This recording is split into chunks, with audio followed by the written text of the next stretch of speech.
Yeah, we're gonna get into some phones today. What's up, YouTube? Jeff back again here from High on Android, DopeTechDaily.com. And today, yes, I've got the iPhone 6s and the 6s Plus. I know everybody's doing an unboxing of these today, so I thought, whatever, I'm gonna bring you guys my unboxing, but maybe be able to do something a little bit different. I know you've probably seen comparisons to every Android phone out there individually, but I thought I'd try to give you a size comparison to every single Android flagship out there today in one video. So I'm going to try not to make this too long. I've got everything on the table that I would consider a flagship from Android. I'm going to go ahead and unbox my two iPhones here. Of course, one of them is mine, the 6S Plus in gold. The other in rose gold, 6S for my fiance. See right there, rose gold 6S, the gold 6S Plus. Of course, I've got my old iPhone 6 Plus there in gold. We'll do a quick speed comparison to that. So let's go ahead and get into the box actually. Let's try to waste no time. Get these open and let's take a look at them so that we don't make the video too long. The plastic right off of there.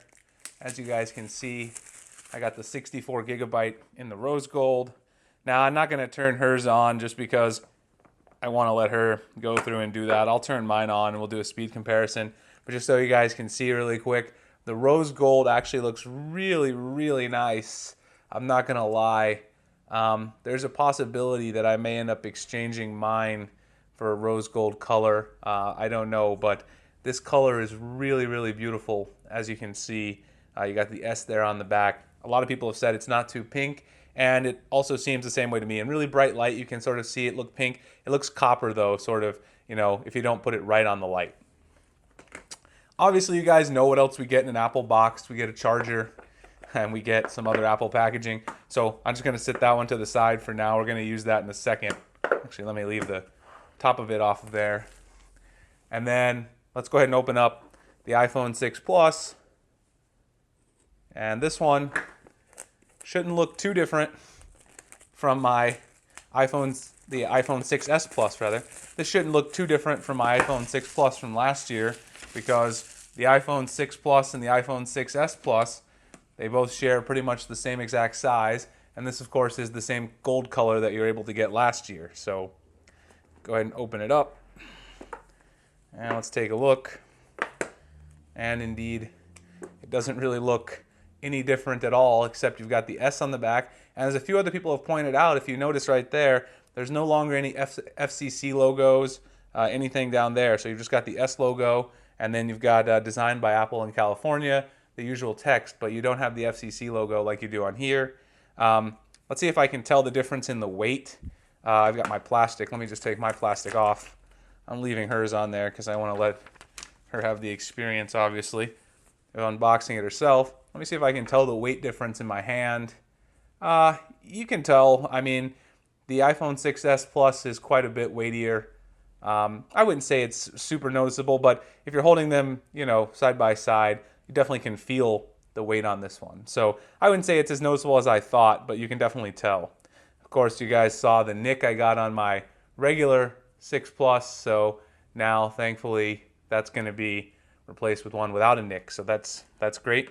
I'll also be selling this one, so if you guys saw on Twitter, if anyone's interested in buying it, hopefully I'll find a buyer within a day or so.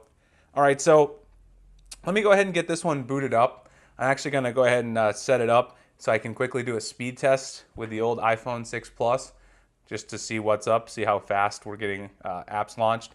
And then I'll come back and we'll do all the size comparisons as well as the speed test. All right, so I'll be right back with you guys. All right, guys, we're back in here. I went ahead and set up the iPhone 6s Plus. I've got my regular iPhone 6 Plus here, or last year's iPhone 6 Plus.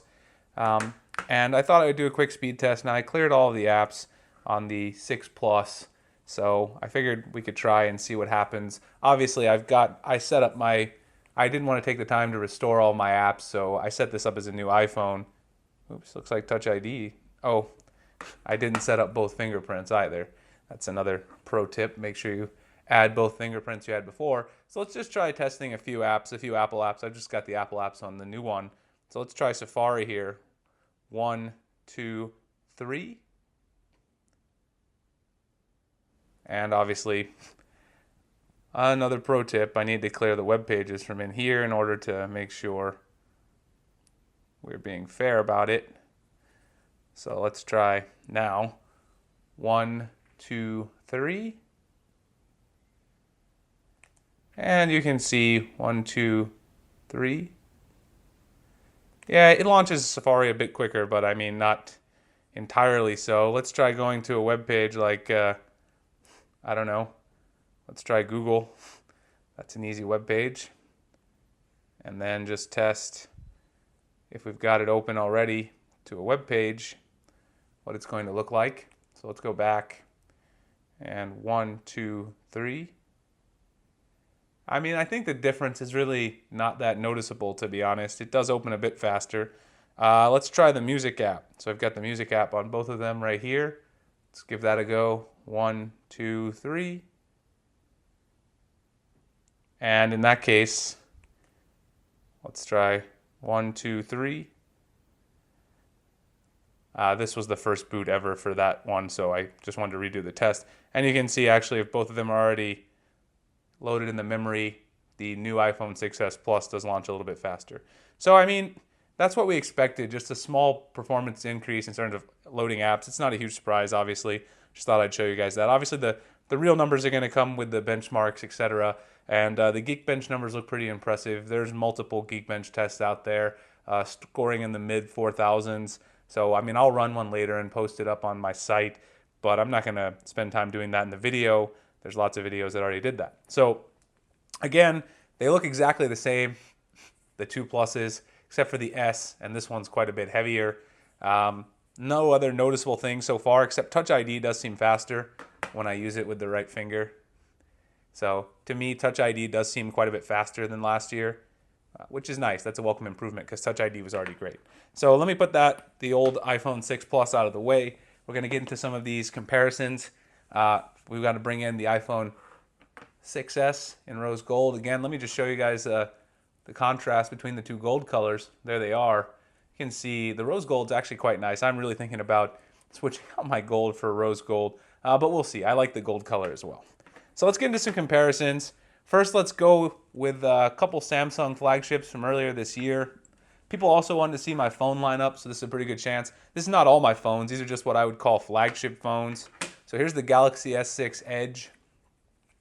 Galaxy S6 Edge versus your iPhone 6s in rose gold. Of course, the 6s is a little bit taller, bigger screen size. As you can see, the thickness, well, the thickness is about the same. The iPhone 6s is a little bit thicker, obviously because of the edge, but the curved edge part makes it, I don't know, a little sharp in the hand to me. Obviously, the iPhone 6s Plus is much bigger than the S6 Edge. Let's take a look at there's the regular Galaxy S6. Call it the regular one because it's the one without the edge display. I'm not saying your phone is regular if it doesn't have the edge display. Some people took offense to that in one of my videos. You guys can see there, the real comparison again is with the rose gold 6S, and you can see pretty similar in terms of the height, obviously, because the Edge, S6 Edge, and the regular S6, pretty similar. All right, so let's put those out of the way. We're gonna have a lot of phones on the table here, so we might run out of room, but whatever. Let's keep giving it a shot. Let's see what else we got. Let's go with the LG G4. So here's the LG G4. I put a ceramic back on my G4, so if you guys saw the leather in my unboxing video, that's why it's not on there. So here's the G4 next to the regular iPhone 6s, 4.7-inch model, 5.5-inch screen on the G4. Obviously, it's quite a bit bigger, quite a bit taller. It's also quite a bit thicker. You can see it swallows, as I like to say, swallows up the iPhone 6s whole.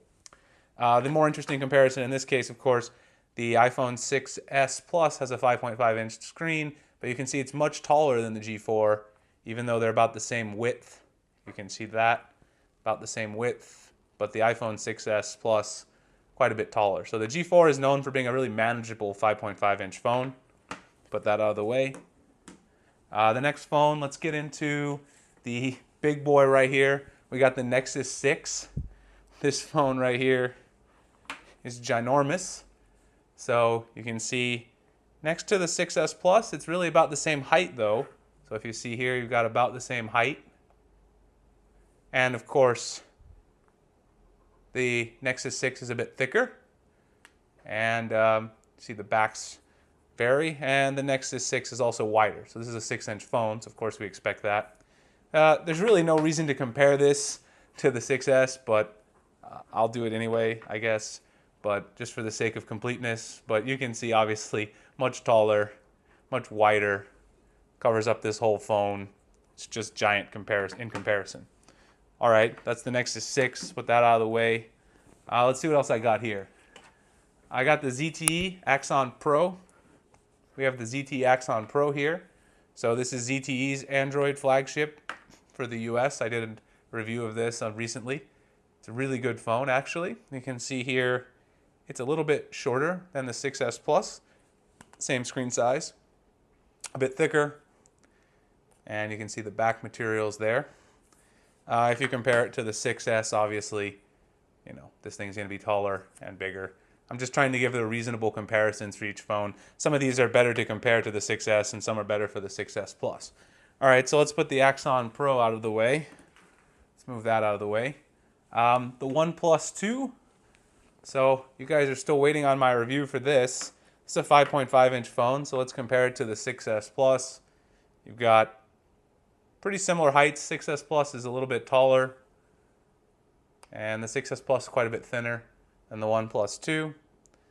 And you can see the thickness. I don't know, the 6S Plus is quite a bit thinner, I guess. And again, not really an interesting comparison, but you can see here the comparison with the regular iPhone 6S. All right, so that's the OnePlus 2. Set that one out of the way. We're running out of space to put phones here. Let's go with some other smaller. I don't have a lot of smaller phones, but here's the HTC One M9. This one's better to compare to the 6S. See here. It is taller, of course. It does have a little bit bigger screen. It's also a bit thicker. They have a similar build. A lot of people have commented on this. Apple actually originally used HTC's antenna design, so Apple fans don't get too angry, but that is a fact. And you can see the nice comparison. They have very quality builds, both of these. Obviously, the 6S Plus is quite a bit taller. It's also thinner, just like the 6S, and it's going to be wider than the HTC One M9. All right, so we're making our way through all of these. Got a lot of phones here. What else we got? We've got another one that a lot of people are going to want to see. Let's compare the color of this one as well. The gold. I've done some comparisons of these before. This is the Galaxy S6 Edge Plus. See there, the gold is much more reflective. It's a shinier gold, but in terms of the height, these two phones are pretty equal in height. They also have a pretty similar width because of the Edge screen in terms of their thickness and also in terms of their width. These phones are pretty comparable in size. I guess the iPhone 6S Plus is a little bit wider, but that's about it. I mean, they're pretty comparable. Obviously, this phone is going to be much bigger than the regular iPhone 6S, the 4.7-inch version. It's a much bigger phone. The gold color, as you can see here, if you compare these, this one does look a bit pinker in comparison to the S6 Edge Plus gold, I guess, because it's so shiny. But when you compare it next to the gold on the iPhone 6S or 6S Plus, it doesn't really look that pink to me. All right, let's throw the Edge Plus out of the way. Next, we've got the Moto X Pure. So you guys saw me do the review of this. And another gold color we can compare. Now again, the gold on here is much more muted, looks a little more closer to silver than the one on the iPhone 6S. Looks much more true to gold. This is definitely a more muted champagne tone. And if we compare them, the Moto X Pure has a 5.7-inch screen, but it's actually not as tall as the 6S Plus. It's also not quite as wide as the 6S Plus either, actually. But it is quite a bit thicker because of the curved back on the Moto X Pure. Now, obviously, again, this phone not in the same size class as the 6S, but you can see the contrast in the different gold colors there. And last but not least, another one a lot of people are going to want to see. We've got the Galaxy Note 5 here versus the iPhone 6s Plus. We've got pretty similar height, the 6s Plus a little taller. We've got pretty similar thickness actually. And then the width, let's take a look. Also pretty similar, the iPhone 6s Plus just a little bit wider, not too much wider. All right, so that is a complete comparison of the 6s Plus and 6s against all the Android flagships pretty much from this year, all the ones I currently own. I have some other phones, of course, but they're more budget phones that no one really interested. No one's facing a decision of this iPhone versus a budget Android phone, probably because they're in different price brackets. If you want to see other comparisons, let me know. Of course, I have the Huawei P8 Lite, the Alcatel Idol 3. I've got the Moto G 3rd Gen, some other phones. But I mainly wanted to do those comparisons. The last thing I wanted to do is I wanted to do a case fit test. I have some cases here for my iPhone 6 Plus from last year for various manufacturers. I want to see if they fit. A lot of people have said the new ones should fit in the old cases. I don't have cases right now for this one. They're coming in. I'll review them before I give them to my fiance. But let's just check the case fit test and make sure it works. And this is the Verus Damda Slide case. Solid case. We got a card slot in the back. This is the one for the 6 Plus. Fits the 6s Plus perfectly. So that works. Let me take this off behind the camera here. It's a little easier to do. All right, let's put that one to the side. We've got the Apple official leather case in blue from last year for the iPhone 6 Plus. Let's put the 6s Plus right in there and see how it fits. Let's see. Oof. Yeah, that one not so good actually. You can see right there, corner's bent a little bit. I think it might be a little too slim, this case, because the phone has a little added thickness, as you guys know. I think the Apple leather case, you might have to buy the new one. Of course, Apple did a good job of making it buy a new accessory. So it looks like I'm going to have to buy a new Apple case if I want it to fit perfectly. That doesn't appear to work so nicely. And then I've got the UAG case here. Got the black, the Scout colorway. I've got more UAG cases on the way for sure. Go ahead and pop it in. Perfect fit right there on the UAG case. So UAG and Verus, both of them are good to go. That's the story. Looks like the Apple one. If you have the leather from last year, you're going to need to shell another $50, $60, whatever it is. I'll get one and probably do a review on it. All right, guys, I got a lot more cases coming up for the iPhone 6s Plus and the 6s, of course, since it's iPhone season. Hope you guys enjoyed my comparisons to all the Android flagships and the quick speed test. If you guys have any other questions, be sure to hit me up in the comments. I'll be happy to answer them. If there's any cases or accessories you want to see for the iPhone, leave me an Amazon link below, and I'll definitely check them out. I'll drop an Amazon link to the cases that I just put on that actually fit if you guys want to grab these for your new iPhone. I appreciate you guys checking it out. You can follow me on Twitter and Google+ in the description. Definitely head up news.highonandroid.com for great Android news if you're interested in that, and Dope Tech Daily for general tech news and more great giveaways. I'll see you guys in the next video. Thanks for watching.